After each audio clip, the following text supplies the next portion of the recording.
اليوم صار لي يمكن بشهرين بثلاث، أقل من شهرين أنا ما شافكم ذني الحمر. كان بسطح لك مال أخوي عبد الله ذنيك الحمر.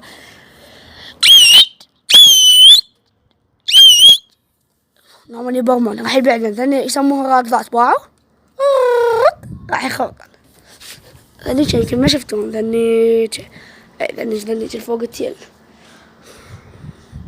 ما دا أشوفن، أنا ما دا أشوفن، أنا بالفيديو ما دا أشوفن أعتقد، بس أعتقد أنتوا تشوفون لأن ذنيك إنهن قبالكم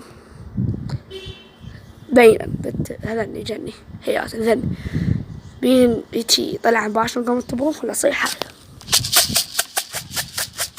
هياته باعها برمات هياته باعها مضياها حلو مال أخوي عبد الله عبود لا يكموش لا دنيا باعوها حتحط الألعاب لها. أريدها تنزل صار لها داقة فاصل فوق ربع ساعة. هذا الزوج هذا أنا بقوم الطبوم هيك يا أخي نزلي رحمة لأمك. الله وياي العمر لا يلا لا يلا عبود تروح طيورك لا يا كاظم طبت بيها والله طبت بيها طيور عبودي راحت طبت بيها ولك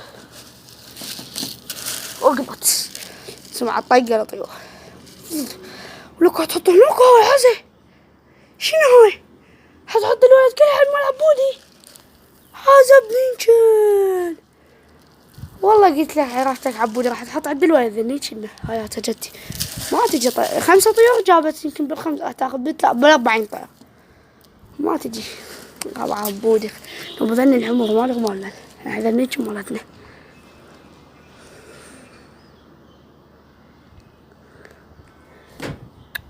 هيك.